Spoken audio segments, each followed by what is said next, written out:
Jupiter is the planetary process of expansion.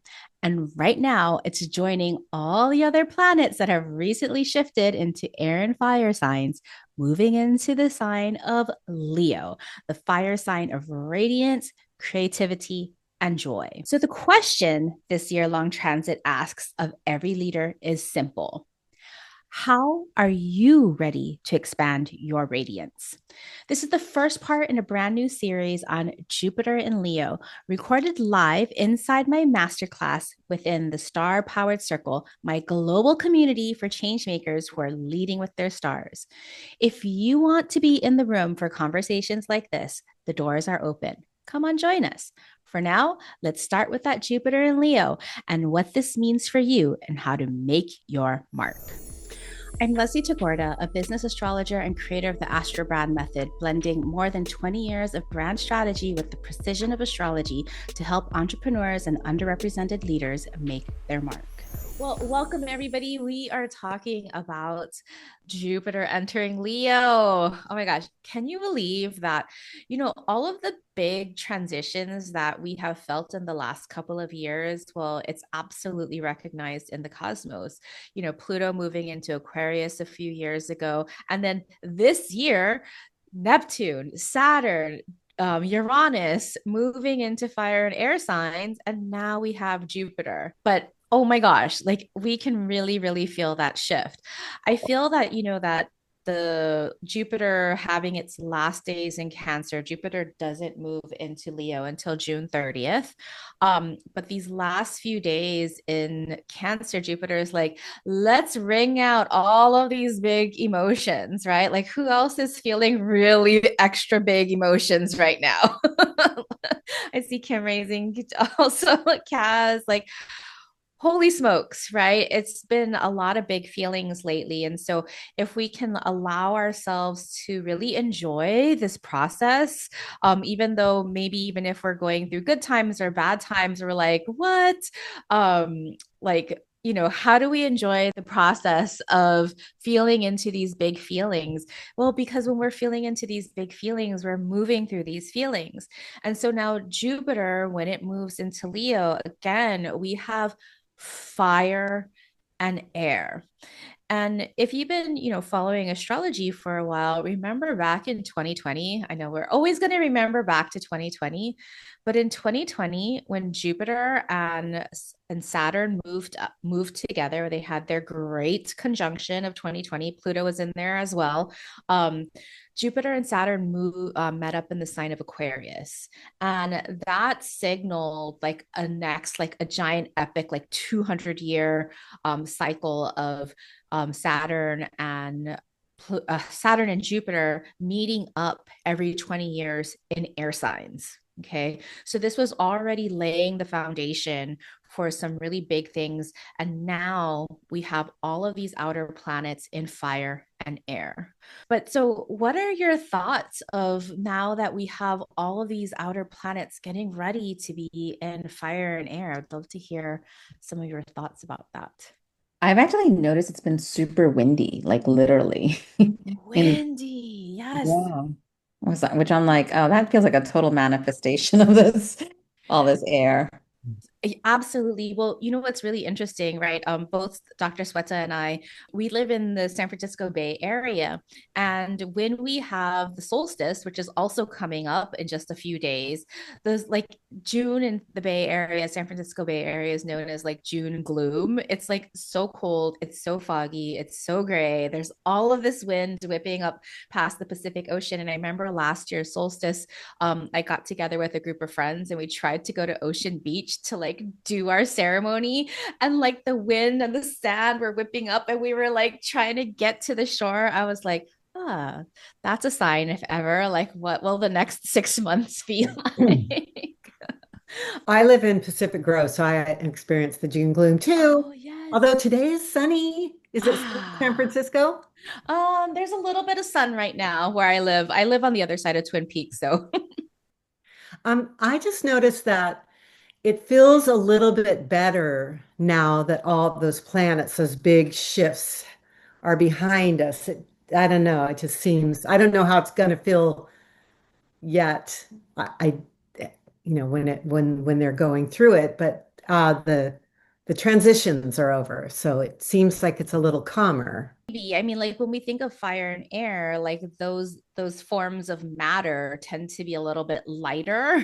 They're not as like tactile as like, physical as like water and earth. And so maybe things will be lighter, things will definitely be faster. And so maybe it's these transition times that we kind of need to like get over that hump of change before we can settle into this new pattern. I like that, Trisha. Thank you. But there's a lot of things going on right now for us midlifers. And hopefully, as we look at Jupiter and Leo, we're going to see a little bit of relief in this, some with like, burning off with some Leo good vibes. Like, hopefully, we can choose some of that energy. So, I want to get into the worksheet right now so we can talk about like, what does this Jupiter in Leo mean for us and what we are expanding here. I feel you, Cecilia.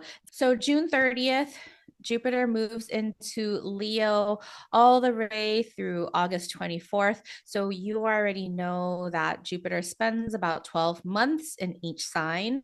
And if we're having a Jupiter return, we wish that would last a little bit longer for all of us Jupiter and Leo folks.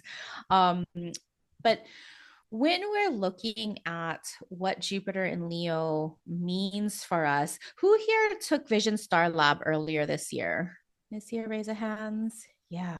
And so in Vision Star Lab at the beginning of the year, we always do Vision Star Lab at the Chinese New Year or the Asian New Year, the Lunar New Year, when we have our Aquarius new moon. We vision forward of what we want and desire. So some of us have already done this work, and this is a really good time to revisit this because Jupiter, the process, the planetary process of change, is asking us to open up. It's asking us to expand. It's asking us to broaden our horizons. It's asking us to like expand our limiting beliefs, of course, with opportunities, with possibility, with optimism, to make meanings, connect the dots, deepen our understanding, right? Expansion doesn't always mean like forward growth, like we have like new leaves on the treetop. Sometimes expanding means like deepening our roots in understanding, right? And in Leo, Leo asks us, well, I'm here to be brilliant. Leo is the planet of the sun. Oh my gosh, Dr. Swetzi, your vision statement already manifested. That's awesome. So now we can just keep on amplifying it and deepening it. Um, Leo asks us to be more bright, right? I think by now most of you know that my favorite kind of sun quote is the sun doesn't give a fuck if it blinds you, right? So go get your sunglasses, right? And so the same thing with Leo is asking us, right? How can we unapologetically shine? What does it mean to be radiant? What does it mean to be brilliant? And oftentimes, we can get under this misconception that brilliance means a lot of hard work, that genius means that I got to put the effort in. But I don't know if you've ever seen photos of Albert Einstein. Albert Einstein always looked like he was laughing and having fun when he was doing like the things that were most important to him, that his research, that his vision were not only like life affirming, but like game changing, right? He was having fun and exploring and pushing the boundaries, not just to like the world that we have right now with Elon Musk just going IPO and becoming the world's first trillionaire. That is not what we're talking about, right? He's an authoritarian. He is a greedy person. Nobody needs $1 trillion, right? And I don't give a rat's ass if he's having fun or not. I don't think he's having fun. He's doing it for greed. That's not what we're talking about. But for change makers and leaders like you and I, we're bucking the trend and following our hearts and following our bliss. And now Leo is asking us, how can we play as much as we work? Because you know what? Our joy is our resistance, right? Do we all feel that here? Our joy is our resistance. And so I love what Dr. Sweta said. Ooh, I'm adopting that not dimming and lighting the way was my Taurus new moon. And it felt so hard, but now I'm ready. I don't give a fuck if I blind you. Yes. Right. That's why for this, I decided to wear Leo colors. I put on all the gold. Like I just want all the bling, all the Leo bling. Right. And so the theme of Jupiter in Leo, that I changed it a little bit from the beginning of the year because I want us to amplify our radiance, right? Not only are we getting rid of like the clouds that are blocking us, whether these clouds are, self-imposed, or maybe they're, a little bit of Carl, we call the Bay Area fog lovingly Carl. It has a name. And you know, we're gonna have fun. We're gonna let the sun shine through. And then so if Jupiter is asking us, what are we open to expanding? And Leo asks, how can I radiate my brilliance? Well, Jupiter in Leo asks, how are you open to amplifying your radiance? Not just expanding, but full on turning up the volume. And so we're going to be looking at later, like the house that Jupiter is crossing through, because that's going to show us where we have the energy, where it's ripe for amplification. Today, we're going to dance with what you want to expand in your radiance, expand your radiance in your leadership. So I want to pause there before we move on to the astrology of this, but I can see in the comments that this has sparked a lot of ideas for us. What's coming up for you? And feel free to come off mute and share your thoughts. I have felt a very slow burn down here under Yeah. me. And it's, you know how just you start to get uncomfortable Mhm. and you've got to go with the flow of this. And it's really challenging me to get outside my comfort zone because Yes. there's something within me that can do it. Leo is going to be conjunct my Mars. My Mars is 0 degrees Leo in Ooh, the seventh Jupiter's gonna be. house. Mm-hmm, mm-hmm. And my North Node is 4 degrees Leo in the seventh house. And it's been slowly burning. And I'm at the case, I'm now going, yeah, fine, do it. And I haven't realized I've slowly been doing it anyway. Yes. And as soon as I've opened up my eyes, I go, oh, I've been doing it there and I've been doing it there. So yeah, it's interesting. But I'm surprisingly comfortable with it. Yes. Oh my goodness. You brought up so many good things to reflect on. The first thing that I want to reflect on, Karen, is that you are noticing the signs, right? Sometimes we can just float through life, not being mindful, not being conscious, and say, woe is me, nothing is happening, right? Yeah. And I'm aware of my eyes have consciously been open to it. yes. Yeah. And so sometimes we just need that little reminder. It sounds like you reminded yourself to open up and notice the signs. When we get into the worksheet that we're going to be doing later together, we're going to be like looking at like, how can we consciously notice these signs? And the other thing that you reflected that was just so beautiful is that sometimes we have to push out of our comfort zone. And sometimes even though Leo is asking us to play might be completely out of our comfort zone. I know it's not for Carmen. It might not be for Karen. Um, but sometimes it's totally out of my comfort zone for me. And so when we are up against that edge and we're like, how can we do the thing? How can we go through our comfort zone? And sometimes it's just about noticing the process, right? Like, what's fun in the process? What's fun in this moment right now? And like really looking for that Jupiterian silver lining. Did you have something to add, Karen? When I was looking into it yesterday, if it's going to be kissing my north node, it's Mhm. poking its tongue out at my south node. Yes. Um, I and love that visual. it was a case of I am very comfortable in my little world, doing everything all by myself. The third finger's been up to the world, going, I can do Yep. this, I can do this. Yep. And as I said, the boundaries have kind of like the fences collapsed months ago, unbeknownst to me, and I've been adjusting to this new environment.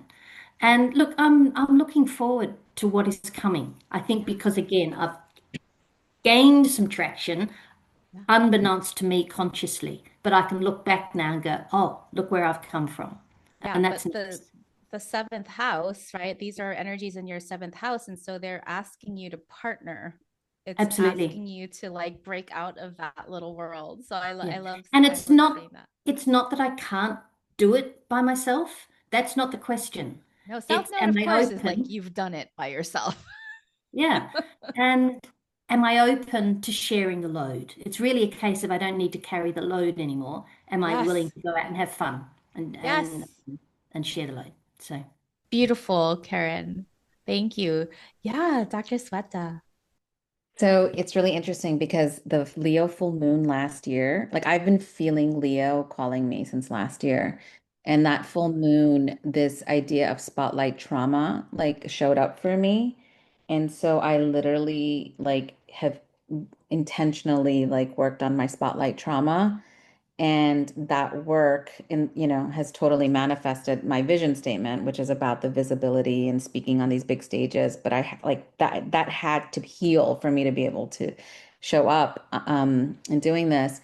And since the beginning of the year, like the sun, like I would notice a sun candle. And this is what I love about astrology because I see the sign first, because signs are my love language.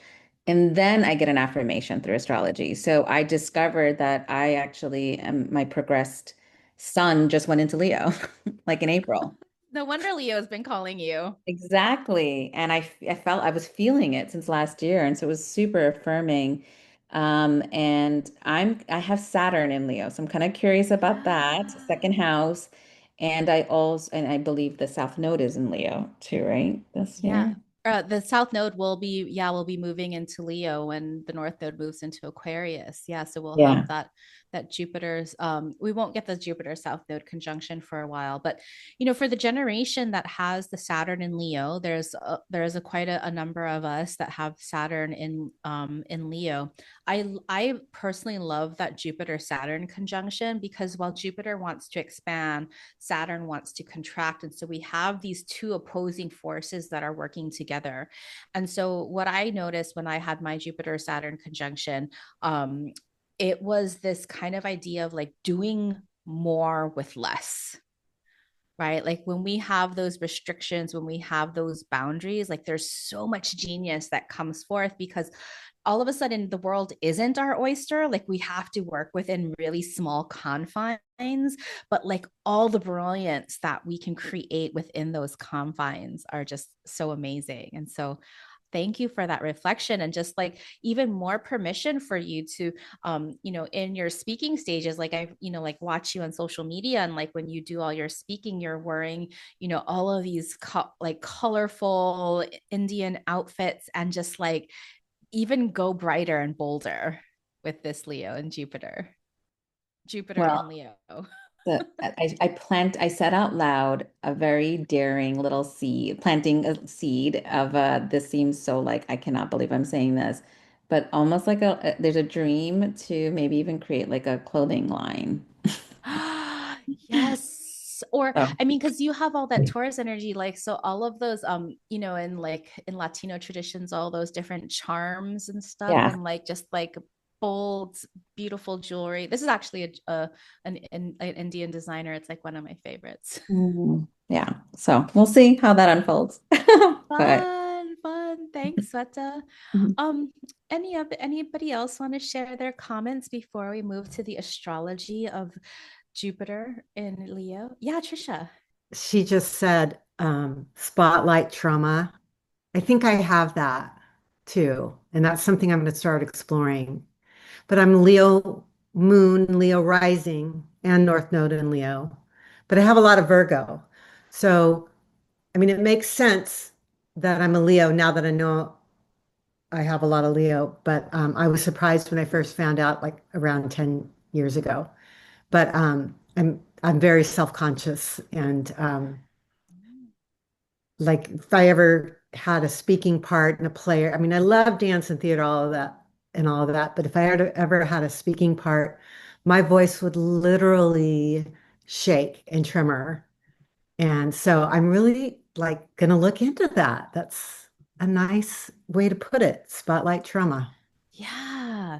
Well, it's really interesting with that Leo moon, and you said Leo rising as Yeah. well, right? So Carmen probably has that as well. And it's one of, because like the Leo moon, we have this Leo sun, Leo moon, Leo rising, and you can have any of those kinds of big three combinations. And then Leo Jupiter, we're talking about today.